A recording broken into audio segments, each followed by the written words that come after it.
నమస్కారం, వి తెలుగు న్యూస్ కి స్వాగతం. హెడ్లైన్ చూద్దాం.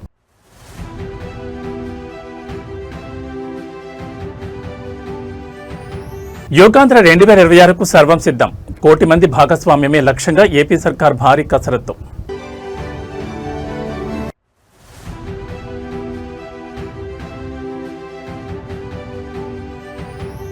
ఏపీలో డిఎస్సి చుట్టూ political war. Jagan Reddy versus Nara Lokesh సిద్ధాంతాల పోరాటం.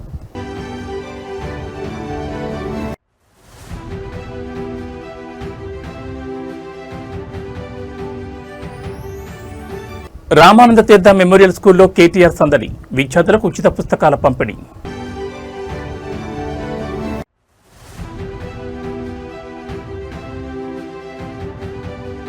తెలంగాణ విద్యుత్ ఉద్యోగులకు బంపర్ ఆఫర్. 1.621% డిఏ పెంచుతూ డిప్యూటీ సీఎం భట్టి విక్రమార్క నిర్ణయం. ఇక డీటెయిల్స్ చూస్తే ఈ నెల 21న అంతర్జాతీయ యోగా దినోత్సవాన్ని పురస్కరించుకుని రాష్ట్ర వ్యాప్తంగా నిర్వహించనున్న యోగాంధ్ర కార్యక్రమంపై ముఖ్యమంత్రి చంద్రబాబు నాయుడు ఉన్నతాధికారులతో సమీక్ష నిర్వహించారు.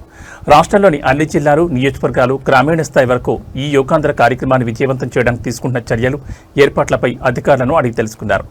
ఏపీని ఆరోగ్య ఆంధ్రప్రదేశ్గా తీర్చిదిద్దే లక్ష్యంలో భాగంగా యోగా ప్రాధాన్యతను ప్రజల్లోకి విస్తృతంగా తీసుకెళ్లాలని కూటమి ప్రభుత్వం భావిస్తోంది.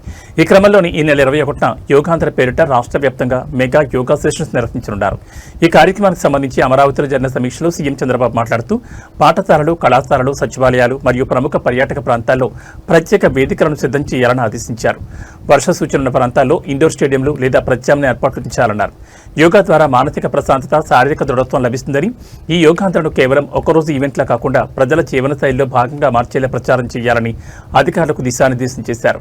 యోగాంధ్ర కార్యక్రమానికి సంబంధించిన నియోజకవర్గాల వారీగా యాక్షన్ ప్లాన్ సిద్ధం కావడంతో ప్రభుత్వం ఈ మెగా ఈవెంట్ను అత్యంత ప్రతిష్టాత్మకంగా నిర్వహించబోతోంది.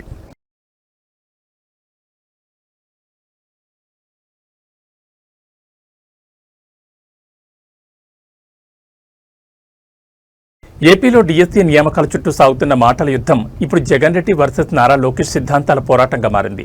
ప్రతిపక్ష నేత వైఎస్ జగన్మోహన్ రెడ్డికి ప్రతి అంశంలోనూ కులం మాత్రమే కనిపిస్తుందని, అదే మంత్రి నారా లోకేష్కు యువత భవిష్యత్, ఉద్యోగాలు, నైపుణ్యాలు కనిపిస్తున్నాయని కూటమి నేతలు మరియు శ్రేణులు సోషల్ మీడియాలో ధ్వజమెత్తుతున్నారు. మతం, ప్రాంతం పేరిట గతంలో ఫేక్ రాజకీయాలు చేసిన జగన్ ఇప్పుడు నిరుద్యోగుల జీవితాలకు సంబంధించిన డిఎస్సి అంశంపై కూడా కులాల రంగు పూసి పబ్బం గడుపుకోవాలని చూస్తున్నారంటూ మండిపడుతున్నారు. ఏపీ డిఎస్సి ప్రక్రియపై వైసీపీ చేస్తున్న ఆరోపణలను తెలుగుదేశం శ్రేణులు క్షేత్రస్థాయిలో గట్టిగా తిప్పికొడుతున్నాయి. గత 5 ఏళ్ల పాలనలో ఉద్యోగాలు లేవని, అడిగితే కులమన్నారని, 3 రాజధానుల ముసుగులో ప్రాంతాల మధ్య కుల విద్వేషాలు రేపారని, చివరికి కరోనా మహమ్మారి వచ్చినా దానికి కూడా కులం రంగు పూసిన చరిత్ర జగన్ రెడ్డిదంటూ సోషల్ మీడియాలో తీయపడుతున్నారు. ఇప్పుడు డిఎస్సి నియామకాల్లో ఎలాంటి అక్రమాలు జరగకపోయినా కేవలం రాజకీయ లబ్ధి కోసం మళ్లీ కులాల ప్రస్తావన తెచ్చి నిరుద్యోగ యువత భవిష్యత్తుతో ఆడుకుంటున్నారని ఆరోపిస్తున్నారు. సమాజంలో కులాల మధ్య విభజన తెచ్చేందుకు జగన్ ప్రయత్నిస్తుంటే దానికి భిన్నంగా మంత్రి నారా లోకేష్ మంగళగిరితో పాటు రాష్ట్ర వ్యాప్తంగా నిరుద్యోగులకు ఉద్యోగ అవకాశాలు, నైపుణ్యాభివృద్ధి శిక్షణ ఇస్తూ సరికొత్త భరోసా ఇస్తున్నారని, ఇదే ఇద్దరు నాయకుల మధ్య ఉన్న అసలు తేడాన్ని ప్రజలు గమనిస్తున్నారని కూటమి నేతలు స్పష్టం చేస్తున్నారు. ప్రజలకు అన్నీ తెలుసని, అందుకే 2024 ఎన్నికల తీర్పులో జగన్ రెడ్డి మార్కు విభజన రాజకీయాలకు చెక్ పెట్టారని కూటమి శ్రేణులు గుర్తు చేస్తున్నారు. డిఎస్సి అంశంపై ఇరు పార్టీల మధ్య సాగుతున్న ఈ డిజిటల్ అండ్ పొలిటికల్ వార్ ఏపీలో మరింత వేడిని పెంచుతోంది. కులం కూడా తీసుకొచ్చారు. దౌర్భాగ్య స్థితి ఏంటంటే 2014 నుంచి 19 ఇట్లనే వాళ్ళు ఏం చెప్పారంటే ఒకే సామాజిక వర్గానికి చెందిన వాళ్ళందరినీ డిఎస్పీ చేశారు. ఆనాడు ప్రజలు నమ్మారు. వాళ్ళ అధికారులకు వచ్చిన తర్వాత మేము శాసనసభ సాక్షిగా ప్రశ్న అడిగాం, ఎంతమంది డిఎస్పీలు ఆ సామాజిక వర్గానికి చెందిన వాళ్ళని ప్రమోట్ చేశారు. తిరిగి చూస్తే 4-5% ఉంది. మళ్ళీ ఆ రోజు అబద్ధం చెప్పినట్టే కదా వాళ్ళు. ఇప్పుడు కావాలని ఒక పెయిడ్ బ్యాచ్ పెట్టుకున్నారు. ఒక రిటైర్డ్ పనికిమాల ఐఏఎస్ ఆఫీసర్, ఆయన రాష్ట్రానికి ఎలాంటి పని చేయని వ్యక్తిని తీసుకొచ్చి పెట్టి ఒకే సామాజిక వర్గానికి చెందిన వాళ్ళందరికీ స్పోర్ట్స్ కోటా కింద ఇస్తానన్నారు. ఇప్పుడు మేము బయట పెట్టి ఆ మనిషి ఎక్కడున్నాడు? క్షమాపణ చెప్పాలి కదా, చెప్పమనండి ఇప్పుడని. అంటే అబద్ధాలు చెప్పి మా పైన బురద జల్లి పారిపోతున్నారు. మేము ఇక్కడ నుంచి ఉన్నా. హైదరాబాద్లోని స్వామి రామానంద తీర్థ మెమోరియల్ మోడల్ స్కూల్లో బీఆర్ఎస్ వర్కింగ్ ప్రెసిడెంట్ కేటీఆర్ పర్యటిస్తున్నారు. కొత్త విద్యా సంవత్సరం ప్రారంభమైన సందర్భంగా పాఠశాల విద్యార్థులకు ఉచితంగా నోట్ పుస్తకాలు, పాఠ్యపుస్తకాలు పంపిణీ కార్యక్రమంలో ఆయన ముఖ్య అతిథిగా పాల్గొన్నారు. స్వయంగా విద్యార్థుల క్లాస్ రూమ్లలోకి వెళ్లి వారితో ముచ్చటించారు. బడులు తెచ్చుకున్న మొదటి వారంలోనే విద్యార్థులకు ఎలాంటి ఇబ్బందులు లేకుండా పుస్తకాలు అందాలని లక్ష్యంతో నిర్వహించిన ఈ కార్యక్రమంలో కేటీఆర్ పాల్గొన్నారు. క్లాసుల వారీగా విద్యార్థులకు పుస్తకాలను అందజేసి బాగా చదువుకొని తల్లిదండ్రులకు, రాష్ట్రానికి మంచి పేరు తీసుకురావాలని కేటీఆర్ ఆకాంక్షించారు. గత బీఆర్ఎస్ కాంగ్రెస్ ప్రభుత్వ హయాంలో మన ఊరు మనబడి పథకం ద్వారా సర్కార్ బడుల రూపురేఖలు మార్చామని, డిజిటల్ క్లాస్ రూమ్లను అందుబాటులోకి తెచ్చామని ఈ సందర్భంగా పార్టీ శ్రేణులు గుర్తు చేశారు. ఈ వేడుకలో కేటీఆర్తో పాటు స్థానిక బీఆర్ఎస్ నాయకులు, పాఠశాల యాజమాన్యం మరియు పెద్ద సంఖ్యలో విద్యార్థుల తల్లిదండ్రులు పాల్గొన్నారు. విద్యార్థులతో ఎంతో సరదాగా గడిపిన కేటీఆర్ వారి చదువులకు సంబంధించి ఎలాంటి అవసరాలున్నా తమ వంతు సహాయం ఎప్పుడూ ఉంటుందని భరోసా ఇచ్చారు.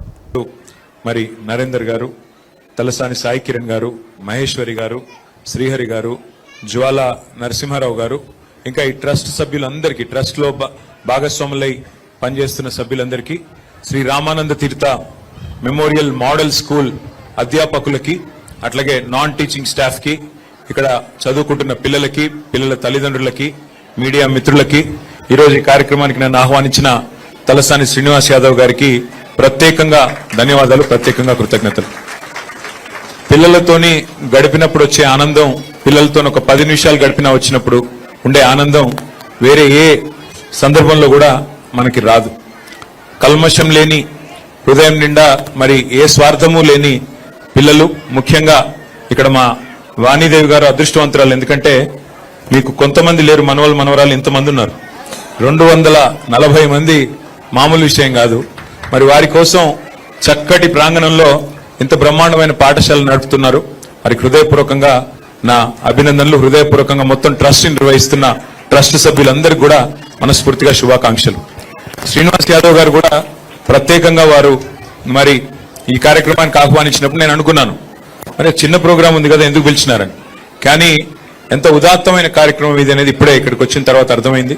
పిల్లలకి మరి మోస్ట్ ఆఫ్ ద కిడ్స్, ఇక్కడ ఉన్న కూర్చున్న పిల్లలు చాలా మంది చాలా బలహీన వర్గాల కుటుంబాల నుండి, చాలా పేదరికం నుండి, దిగువ మధ్య తరగతి నుండి వచ్చిన పిల్లలు.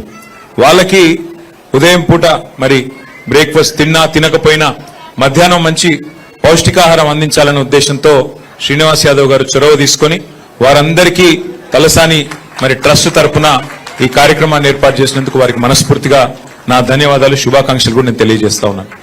ఇవాళ ప్రభుత్వంలో ఆనాడు మేము ఉన్నప్పుడు మరి చాలా ప్రయత్నాలు చేశాం. సీఎం బ్రేక్ఫాస్ట్ స్కీమ్ పేరిట కూడా ఒక కార్యక్రమాన్ని, చక్కటి కార్యక్రమాన్ని కూడా ఆనాడు కేసీఆర్ గారి నాయకత్వంలో 2023వ సంవత్సరంలోనే ప్రారంభించుకున్నాం. మళ్ళీ తప్పకుండా నాకైతే విశ్వాసం ఉంది, ఇంకా చేయాల్సిన పని చాలా ఉంది. తప్పకుండా మళ్ళీ అవకాశం వస్తుంది, వచ్చినప్పుడు ఇంకా మెరుగ్గా పనిచేయాలన్న ఆలోచన కూడా ఉంది. నేను ఇప్పుడే వాణిదేవి గారికి కూడా చెప్తా ఉన్నా, శ్రీ రామానంద తీర్థ మోడల్ మెమోరియల్ స్కూల్ ఏదైతే ఉందో ఇక్కడ మీకు ఇంకా ఏమైనా కావాలన్నా అడిషనల్ క్లాస్ రూమ్స్ కానీ, లైబ్రరీస్ కానీ, ఇంకా ఇతరత్ర. రాష్ట్రంలోని విద్యుత్ రంగ ఉద్యోగులకు కాంగ్రెస్ ప్రభుత్వం భారీ తీపి కబురు అందించింది. విద్యుత్ ఉద్యోగుల కరువు భత్యాన్ని 1.621% పెంచుతూ డిప్యూటీ సీఎం ఇంధన శాఖ మంత్రి మల్లుభట్టి విక్రమార్క కీలక నిర్ణయం తీసుకున్నారు. ఈ డిఏ పెంపుదల వల్ల రాష్ట్ర వ్యాప్తంగా డిస్కంలు, ట్రాన్స్కో, జెన్కో పరిధిలో పనిచేస్తున్న సుమారు 70,000 మంది రెగ్యులర్ ఉద్యోగులు మరియు పెన్షనర్లకు నేరుగా ఆర్థిక ప్రయోజనం చేకూరనుంది. తెలంగాణ రాష్ట్రంలో విద్యుత్ రంగాన్ని బలోపేతం చేయడంతో పాటు రాత్రింబవళ్లు కష్టపడుతున్న కార్మికులకు అండగా ఉండడమే ప్రభుత్వ లక్ష్యమని డిప్యూటీ సీఎం భట్టి విక్రమార్క స్పష్టం చేశారు. ఉద్యోగ సంఘాల విజ్ఞప్తి మేరకు 1.621% డిఏ పెంపుదలకు సంబంధించిన ఫైల్పై ఆయన సంతకం చేశారు. ఈ పెరిగిన డిఏ అనేది ఈ ఏడాది జనవరి 1వ తేదీ నుంచే వర్తిస్తుందని మేకర్ స్పష్టం చేశారు. దీంతో ఈ 5 నెలల కాలానికి సంబంధించిన బకాయిలు కూడా ఉద్యోగులకు లభించనున్నాయి. ప్రభుత్వ రంగ సంస్థలను ప్రైవేటీకరించే ప్రసక్తే లేదని, విద్యుత్ రంగాన్ని లాభాల బాట పట్టించడంలో ఉద్యోగులు భాగస్వాములు కావాలని ఈ సందర్భంగా డిప్యూటీ సీఎం పిలుపునిచ్చారు. ప్రభుత్వం తీసుకున్న ఈ సత్వర నిర్ణయం పట్ల విద్యుత్ ఉద్యోగులు, ఇంజనీర్లు మరియు పెన్షనర్లు హర్షం వ్యక్తం చేస్తున్నారు. డిప్యూటీ సీఎం భట్టి విక్రమార్క ప్రత్యేకంగా కృతజ్ఞతలు తెలుపుతున్నారు.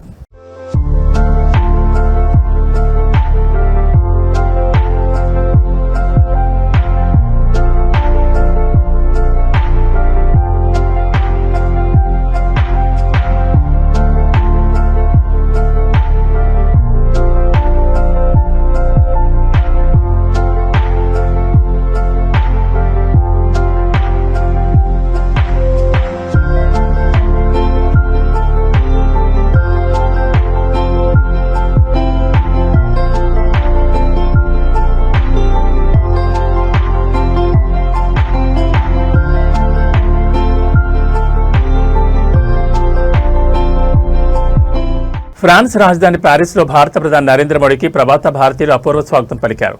ప్రధాని మోడీ పర్యటనను పురస్కరించుకుని ఇండియన్ డయాస్పోరా ఆధ్వర్యంలో అక్కడ నివసిస్తున్న భారతీయులు భారీ సంఖ్యలో తరలివచ్చారు. ప్రధాని నరేంద్ర మోడీని నేరుగా చూసేందుకు, ఆయనతో కరచాలనం చేసేందుకు ప్యారిస్లో ఉన్న భారతీయ సమాజం ఎంతో ఆసక్తి చూపించింది. ప్యారిస్ నగరంలో ప్రధాని మోడీకి లభించిన స్వాగతం అంతర్జాతీయ మీడియాలో సైతం హాట్ టాపిక్గా మారింది. మోడీ వస్తున్నారనే సమాచారంతో మహిళలు, చిన్నపిల్లలు, వృద్ధులు సైతం సాంప్రదాయ దుస్తుల్లో మోడీని కలవడానికి గంటల ముందే వేచి చూశారు. ప్రధాని వేదిక వద్దకు రాగానే ఒక్కసారిగా భారత్ మాతాకి జై, మోడీ మోడీ నినాదాలతో ఆ ప్రాంతం మారుమోగిపోయింది. ప్రధాని మోడీ కూడా ప్రజల మధ్యకు వచ్చి చిన్నారులకు ఆటోగ్రాఫ్లు ఇస్తూ అభిమానులతో సెల్ఫీలు దిగుతూ సందడి చేశారు. ఈ సందర్భంగా ప్రధాని మాట్లాడుతూ భారత్, ఫ్రాన్స్ దేశాలను సాంస్కృతికంగా, ఆర్థికంగా మరింత దగ్గర చేయడానికి ప్యారిస్లోని ప్రవాస భారతీయులు చేస్తున్న నిరంతర ప్రయత్నాలు నన్ను ఎంతగానో ఆకట్టుకున్నాయని, వారిని చూసి దేశం గర్విస్తోందని ప్రశంసించారు. ప్రధాని మోడీ ప్యారిస్ పర్యటన రెండు దేశాల మధ్య వ్యూహాత్మక బంధాన్ని పెంచడమే కాకుండా విదేశాల్లో ఉన్న భారతీయుల్లో సరికొత్త దేశభక్తిని, ఉత్సాహాన్ని నింపిందని చెప్పొచ్చు.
కలియుగ దైవం శ్రీ వెంకటేశ్వర స్వామివారి ఆలయ పరిధిలో మరోసారి ఆగమశాస్త్ర నిబంధనల ఉల్లంఘన జరిగింది. అత్యంత పవిత్రమైన ఆనంద నిలయం శ్రీవారి ప్రధాన ఆలయం మీదుగా ఒక హెలికాప్టర్ ప్రయాణించడం తిరుమలలో తీవ్ర కలకలం రేపింది.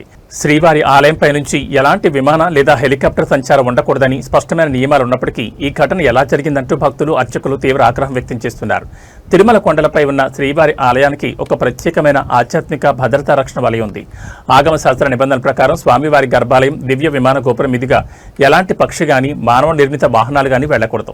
ఇది తిరుమల పవిత్రతకు భంగం కలిగించమేనని పండితులు చెబుతుంటారు. అయితే తాజాగా తిరుమల ఆకాశంలో ప్రత్యక్షమైన ఒక హెలికాప్టర్ నేరుగా శ్రీవారి ఆలయ పరిసరాల మీదుగా దూసుకెళ్లింది. దీన్ని గమనించిన స్థానికులు, భక్తులు తమ మొబైల్ ఫోన్లలో దృశ్యాలను రికార్డు చేశారు.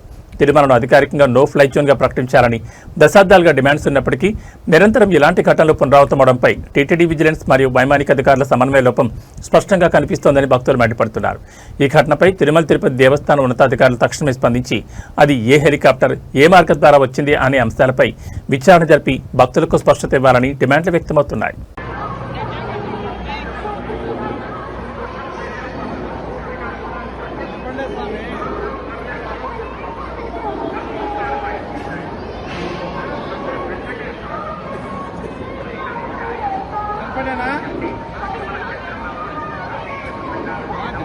కాదు టెంపుల్ ముందరా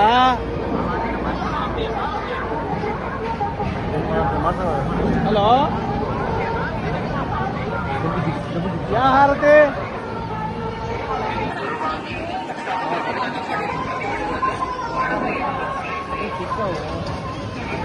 ఆడే ఉంటావా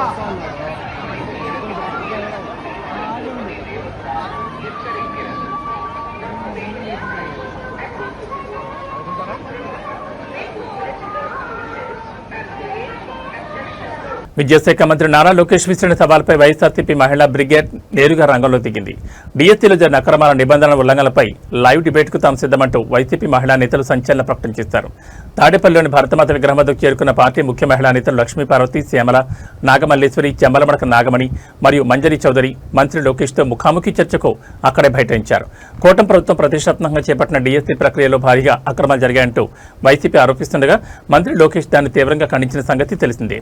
ఈ క్రమంలో తాడేపల్లిలో ప్రెస్ మీట్ పెట్టిన లోకేష్ జగన్కు సవాల్ విసరగా దానికి వైసీపీ మహిళా శ్రేణులు గట్టిగా కౌంటర్ ఇచ్చారు.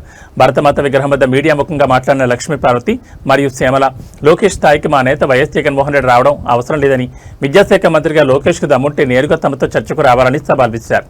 నిరుద్యోగుల జీవితాలతో కూటమి ప్రభుత్వం ఆడుకుంటోందని, నోటిఫికేషన్ల నుంచి నియామకాల వరకు జరిగిన ప్రతి లోపాన్ని తాము సాక్ష్యాలతో సహా నిరూపిస్తామని, లోకేష్ వచ్చే వరకు తాము అక్కడే వేచి ఉంటామని స్పష్టం చేయడంతో తాడేపల్లి పరిసరాల్లో రాజకీయం ఒక్కసారిగా వేడెక్కింది. వైసీపీ మహిళా నేతల సవాల్పై అటు కూటమి శ్రేణులు మరియు మంత్రి నారా లోకేష్ కార్యాలయం ఏ విధంగా స్పందిస్తుందనేది ఇప్పుడు ఏపీ రాజకీయాల్లో ఉత్కంఠ రేపుతోంది. అరే బాబు లోకేష్, నీ మాటలు వింటా ఉంటే నవ్వు వస్తూ ఉందిరా. వచ్చి ఇక్కడ జగన్ గారి మీద ఒక పెద్ద సవాలు విసిరి వెళ్ళిపోయావు కదా. మహిళల్ని జగన్ గారు అవమానం చేశారా? భారతి గారు చెప్పాలా సమాధానం? ఆయన పిల్లలు చెప్పాలా? మరి మహిళల మీద మీరు ఇప్పటి వరకు చేస్తున్న ట్రోలింగ్స్ మేమందరం కూడా దాంట్లో బాధితులమే కదా. ఇక్కడున్న వాళ్ళందరి మీద మీ ఐటీడీపీలో చేసినటువంటి ఘోరమైన ట్రోలింగ్స్, మా భారతమ్మ మీద చేసినటువంటి, వాళ్ళ పిల్లల మీద చేసినటువంటి వీటి గురించి మాట్లాడరా ముందు. నువ్వు ఎందుకు పనికిరానటువంటి నువ్వు ఈరోజు మీ తండ్రిని అడ్డం పెట్టుకొని ఇష్టం వచ్చినట్టుగా నీచమైనటువంటి ఈ ఐటీడీపీ ద్వారా సోషల్ మీడియాలో విచ్చలవిడిగా మహిళల మీద నడుపుతూ మీ హోంమంత్రిని ఏదో అన్నారంట. మీ హోంమంత్రి ఏ ఒక్క కేసు అయినా పట్టించుకుంటా ఉందా? మహిళల మీద ఇన్ని అత్యాచారాలు, ఇన్ని అన్యాయాలు రాష్ట్రంలో ఎప్పుడూ జరగనంత ఘోరంగా నిమిషానికి ఒక రేపు జరుగుతూ ఉందే. మరి అట్లాంటి వాడిని గురించి మీ హోమ్ మినిస్టర్ ఒక్కసారైనా స్పందించారా? దోషుల్ని శిక్షించారా? మీరా నీతులు చెప్పేది జగన్మోహన్ రెడ్డి గారికి? అలాగే నిన్నగాక మొన్న డిఎస్సి గురించి ఏం మాట్లాడుతున్నావు నువ్వు? సిద్ధంగా ఉన్నానని చెప్పావు కదా. మేము వచ్చాం కదా, మహిళలు వచ్చాం. డిఎస్సి పేరుతో ఎంత అవినీతి జరుగుతూ ఉందో ఇదంతా మేము ఆధారాలతో సహా ప్రూఫ్తో వచ్చాం. మేము వీటన్నింటిని కూడా బయట పెట్టాని సిద్ధంగా ఉన్నావురా. ధైర్యం, దమ్ము నీకేమైనా ఉంటే ఎన్టీఆర్ మనవడు మాటి చెప్తావు కదరా నువ్వు. ఎన్టీఆర్ మనవడువా నువ్వు? పిరికివాడివి నువ్వు, ఉత్తర కుమారుడు. అట్లాంటి వాడు వచ్చి మా మీద ఛాలెంజ్ చేయడానికి నీకు కొంచెమైనా సిగ్గుండాలని చెప్పి మేము హెచ్చరిక చేస్తూ ఉన్నాము. మన కుప్పం అప్పుల అప్పారావు, మన ప్రస్తుత గౌరవ ముఖ్యమంత్రి చంద్రబాబు నాయుడు గారు, మన పాయకరావుపేట పాపమ్మ, మన హోమ్ మినిస్టర్ గారు మంగళపూడి అనిత గారు, అలాగే మన పీపీపీ పీఠాధిపతి పవన్ కళ్యాణ్ గారు, అలాగే మంగళగిరి మాలోకం గారు, మన పేపర్ లీకేష్ నారా లోకేష్ గారు. అసలు ఏంటో వీళ్ళ గురించి వీళ్ళు ఏమనుకుంటారు అర్థం కాదు. కానీ ఇందాక మేము ఆఫీస్లో కూర్చుని టీవీ చూస్తుంటే బ్రేకింగ్ న్యూస్లో చూసామన్నమాట. ఏంటి 200 మీటర్ల దూరంలో ఉన్నాము, అసలు సవాల్ విసురుతున్నాం వైఎస్ జగన్మోహన్ రెడ్డి గారికి. అసలు వైఎస్ జగన్మోహన్ రెడ్డి గారు ప్రెస్ మీట్ పెట్టి అడిగిన డిఎస్సికి సంబంధించిన ఏ ఒక్క ప్రశ్నకైనా మీ దగ్గర సమాధానం ఉందా? పేపర్ లీకేష్ లోకేష్ గారు, విద్యాశాఖ మంత్రి గారు, ఫ్యాక్టర్ సీఎం, మీ దగ్గర దానికి ఒక్క ప్రశ్న కూడా సమాధానం లేదు. కానీ మీరు ఈ రోజున జగన్మోహన్ రెడ్డి గారికి సవాల్ విసురుతారా? మరి ఏది సవాల్ విసిన వాళ్ళు ఇక్కడ ఉన్నాం, జగన్మోహన్ రెడ్డి గారు రావాలి అంటే ఆయన దాకా అవసరం లేదు. ఇప్పుడు మేము అడుగుతున్నాం, చెప్పండి, మేము ఇక్కడే ఉంటాం, రండి మాట్లాడి. ఇవాళ లోకేష్ బాబు గారు చాతగాని ఒక మంత్రిగా మిగిలిపోయింది కాకుండా నిసిగ్గుగా ఈడుకొచ్చి కాలువలకి, అసలు కాలువలు ఓపెన్ చేయడానికి నువ్వు ఎందుకు వచ్చావు? నీకు ఏ శాఖ?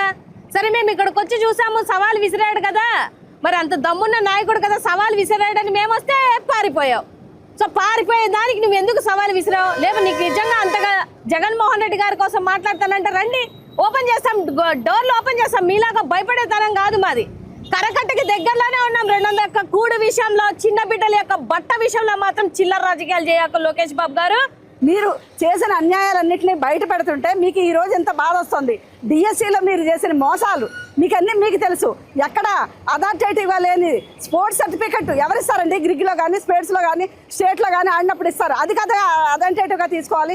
అది కాకుండా మంత్రులు ఎవరైనా నచ్చి ఒక సర్టిఫికెట్ ఇస్తే ఒక ప్యాకాట్కి ఒక ఉద్యోగం ఇవ్వడానికి చూశారు. ఇంకా అనిత గారి మాటలు, ఒక మహిళగా ఆవిడ మాట్లాడే మాటలు, ఆవిడ ఏదో అనేసారంటున్నారు మేకప్ గురించి. మరి రోజా మేడం గారి గురించి ఎన్ని మాటలు మాట్లాడారండి? బండారు సత్యనారాయణ గారు మాట్లాడిన మాటలు ఎలాంటి మాట? అప్పుడు మీకు ఎవరికి బాధలు రాలేదా? లోకేష్ గారు, మీరు సవాళ్ళు విసురుతున్నారు కదా జగన్మోహన్ రెడ్డి గారికి.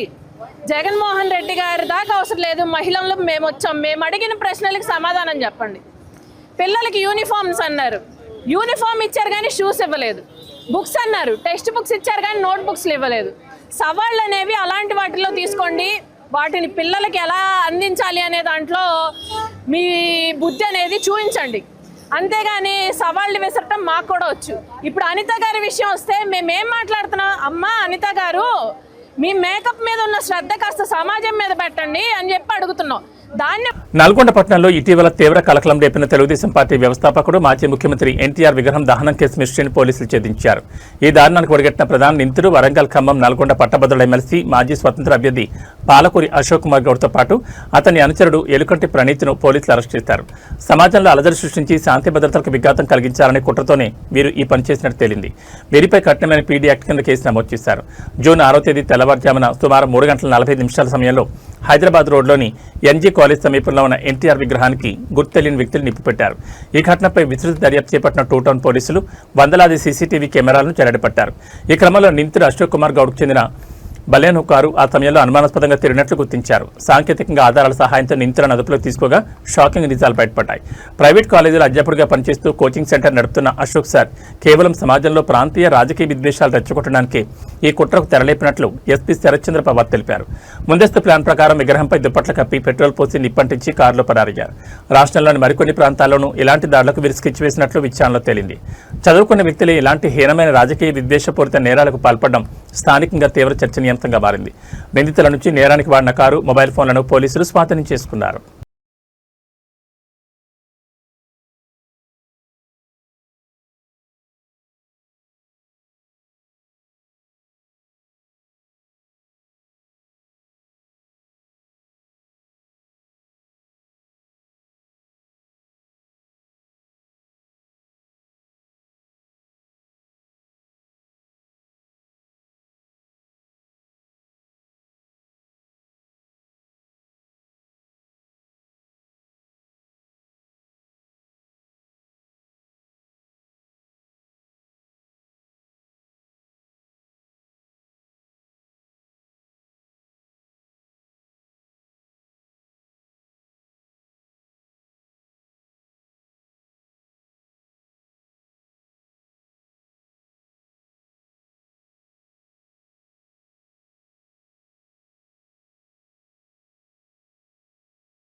మన నల్గొండ పట్టణంలో ఉన్న ఎన్టీఆర్ స్టాచ్యూని ఇద్దరు గుర్తు తెలియని వ్యక్తులు కారులో వచ్చేసి దానికి తగలబెట్టి వెళ్ళిపోవడం జరుగుతుంది. దీనికి సంబంధించి మనము 48 వార్డ్ ఆఫీసర్ దగ్గర నుంచి, మున్సిపల్ ఆఫీసర్ దగ్గర నుంచి పిటిషన్ తీసుకొని వెంబడి మనము క్రైమ్ నంబర్ 232/26 కింద నల్గొండ టౌన్లో సెక్షన్స్ 326, 196, 126, 324, 292 ఇట్లా సెక్షన్ 4 పీడీపీ యాక్ట్ కింద ఎఫ్ఐఆర్ నమోదు చేయడం జరిగింది. దీనికి సంబంధించి ఏఎస్పీ నల్గొండ గారి ఆధ్వర్యంలో స్పెషల్ గా నల్గొండ కుటుంబం సీఐ గారి సీసీఐ నుంచి టీమ్స్ పెట్టి హైదరాబాద్ ఆర్టీసీ క్రాస్ రోడ్స్ లోని బస్ భవన్ ముందు ఆర్టీసీ రిటైర్డ్ ఉద్యోగులు భారీ ఎత్తున ఆందోళన దిగారు. తమ జీవితాంతం సంస్థ కోసం రాత్రింబవళ్లు కష్టపడి విధులను నిర్వర్తిస్తే రిటైర్ అయిన తర్వాత అందాల్సిన కనీస ఆర్థిక ప్రయోజనాలు కూడా యాజమాన్యం సకాలంలో చెల్లించడం లేదంటూ వృద్ధ కార్మికులు తీవ్ర ఆవేదన వ్యక్తం చేస్తున్నారు. పెండింగ్ లో ఉన్న బెనిఫిట్స్ తక్షణమే విడుదల చేయాలని డిమాండ్ చేస్తూ బస్ భవన్ గేట్ ఎదుటే వారి ఉపవాస దీక్షకు బైఠాయించారు.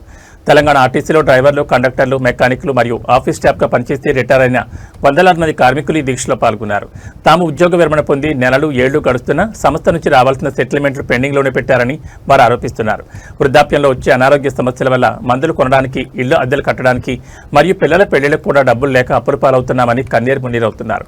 ఓవైపు విధుల్లో ఉన్న ఉద్యోగులకు డిఏలు ఇస్తున్న యాజమాన్యం దశాబ్దాల పాటు సంస్థను నడిపిన తమలాంటి రిటైర్డ్ సిబ్బంది హక్కులను ఎందుకు కాలరాస్తుందని ప్రశ్నిస్తున్నారు. ఆర్టీసీ ఎండీ సజ్జనార్ మరియు రవాణా శాఖ మంత్రి స్పందించి తమకు లిఖితపూర్వక హామీ ఇచ్చే వరకు ఉపవాస దీక్ష విరమించేది లేదని కార్మికులు స్పష్టం చేయడంతో బస్ భవన్ పరిసరాల్లో భారీగా పోలీసులు మోహరించారు. జీవిత చరమాంకంలో ఉన్న ఆర్టీసీ వృద్ధ కార్మికులు తమ సొంత డబ్బుల కోసం ఇలా రోడ్డెక్కి ఉపవాస దీక్ష చేయడం బులియన్ మరియు సామాజిక వర్గాల్లో తీవ్ర చర్చనీయాంశంగా మారింది. యాజమాన్యం ఈ సమస్యపై ఎలా స్పందిస్తుందో చూడాలి.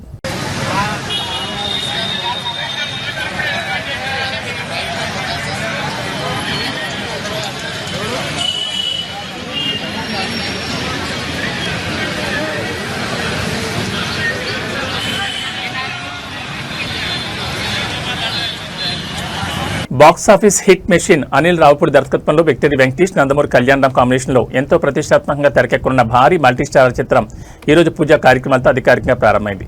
వెంకటేష్, అనిల్ రావుపూడి కాంబోలో వస్తున్న 5వ సినిమా కావడంతో పాటు కళ్యాణ్ రామ్తో బాబా బామర్దుల కథగా రాబోతుందనే టాక్తో ఈ ప్రాజెక్టుపై అంచనాలు ఆకాశం తాకుతున్నాయి. F2, F3 లాంటి హిట్స్ తర్వాత వెంకీతో అనిల్ రావుపూడి కాంబినేషన్ అనగానే అటు ఫ్యాన్స్, ఇటు కామన్ ఆడియన్స్ లో విపరీతమైన క్రేజ్ ఏర్పడింది. ఈ క్రేజీ ప్రాజెక్టులో గ్లామర్ అండ్ పర్ఫార్మెన్స్ యాడ్ చేస్తూ స్టార్ హీరోయిన్ కీర్తి సురేష్ మరియు యంగ్ బ్యూటీ కృతి శెట్టి కథానాయకులుగా నటిస్తున్నారు. ప్రముఖ నిర్మాణ సంస్థ షైన్ స్క్రీన్స్ పతాకంపై సాహు గార్పాట్ నిర్మిస్తున్న ఈ చిత్రానికి సురేష్ ప్రొడక్షన్స్ సమర్పులుగా వ్యవహరిస్తున్నారు. జీ స్టూడియోస్ భాగస్వామ్యంతో వస్తున్న ఈ సినిమాకు నేషనల్ అవార్డు విన్నర్ జీవి ప్రకాష్ కుమార్ సంగీతాన్ని అందిస్తున్నారు. ఈ రోజు జరిగిన పూజ ముహూర్త వేడుకకు టాలీవుడ్ ప్రముఖులు హాజరై చిత్ర యూనిట్కు బెస్ట్ విషెస్ తెలిపారు. జూన్ 22 నుంచి ఈ సినిమా రెగ్యులర్ షూటింగ్ శరవేగంగా ప్రారంభం కానుంది. Anil Ravipudi mark fun, action, emotions కలబోతున్న ఈ క్లీన్ ఫ్యామిలీ ఎంటర్టైనర్ను రాబోయే 2027 సంక్రాంతి పండుగ కానుకగా ప్రపంచవ్యాప్తంగా విడుదల చేయడానికి మేకర్స్ ప్లాన్ చేస్తున్నారు.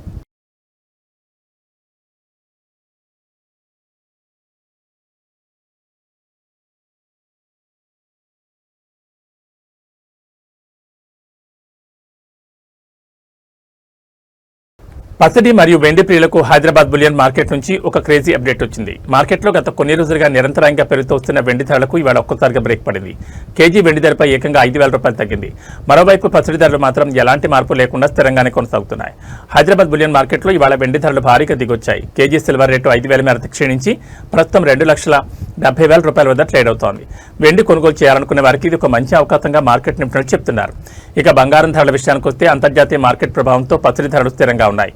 24 క్యారెట్ల స్వచ్ఛమైన 10 గ్రాముల బంగారం ధర 151,100 రూపాయలుగా కొనసాగుతోంది. అదేవిధంగా ఆభరణాల తయారీకి ఉపయోగించే 22 క్యారెట్ల 10 గ్రాముల బంగారం ధర 138,500 రూపాయల వద్ద స్థిరంగా కొనసాగుతోంది. తెలుగు రాష్ట్రాల్లోని వివిధ నగరాలు, స్థానిక జ్యువెలరీ మార్కెట్లను బట్టి ఈ ధరల్లో స్వల్ప మార్పులు ఉండొచ్చని బులియన్ వ్యాపారులు స్పష్టం చేస్తున్నారు.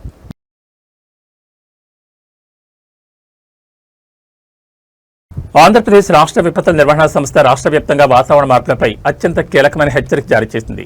రాబోయే కొద్ది గంటల్లో రాష్ట్రంలోని పలు జిల్లాల్లో ఉరుములు, మెరుపులతో కూడిన బలమైన ఈదురుగాలులతో కూడిన వర్షాలు కురిసే అవకాశం ఉందని విపత్తుల నిర్వహణ సంస్థ అంచనా వేసింది. ముఖ్యంగా తిరుపతి జిల్లాలోని నెల్లూరు సరిహద్దు ప్రాంతాలతో పాటు అంతరిక్ష కేంద్రం ఉన్న షార్ పరిసర ప్రాంతాలకు అధికారులు ఆరెంజ్ అలర్ట్ జారీ చేశారు. వాతావరణంలో ఏర్పడిన మార్పుల కారణంగా తిరుపతి జిల్లాలోని సత్యవేడు, సూళ్లూరుపేట, తడ మరియు శ్రీహరికోటలోని షార్ ప్రాజెక్ట్ ఏరియాలో కాసేపట్లోని ఉరుములు, మెరుపులతో కూడిన మోస్తరు నుంచి భారీ వర్షాలు కురిసే అవకాశం ఉంది. ఈ ప్రాంతాల్లో పిడుగులు పడే తీవ్రత ఎక్కువగా ఉండడంతో ఆరెంజ్ అలర్ట్ ప్రకటించారు. మరోవైపు పార్వతీపురం, మన్యం, విజయనగరం, అనకాపల్లి, విశాఖపట్నం, ప్రకాశం, నెల్లూరు, చిత్తూరు, అన్నమయ్య మరియు వైఎస్ఆర్ కడప జిల్లాలో చెదురుమదురు వర్షాలు పడే అవకాశం ఉన్నందున ఆయా జిల్లాలకు ఎల్లో అలర్ట్ జారీ చేశారు. వర్షం కురిసే సమయంలో ఎట్టి పరిస్థితుల్లోనూ బహిరంగ ప్రదేశాల్లో ఉండొద్దని, ముఖ్యంగా పొలాల్లో ఉండే రైతులు, కూలీలు మరియు పశువుల కాపర్లు చెట్ల కింద, విద్యుత్ స్తంభాల కింద నిలబడకూడదని విపత్తు నిర్వహణ సంస్థ ఎండీ ప్రఖర్ ఖచ్చితమైన ఆదేశాలు జారీ చేశారు. ఋతుపవనాల కదలికల వల్ల ఈదురుగాలులు బలంగా వీసే అవకాశం ఉన్నందున ప్రయాణంలో ఉన్నవారు కూడా అప్రమత్తంగా ఉండాలని అధికారులు కోరుతున్నారు. సురక్షిత ప్రాంతాల్లో ఉంటూ ప్రాణ నష్టాన్ని నివారించుకోవాలని విజ్ఞప్తి చేస్తున్నారు.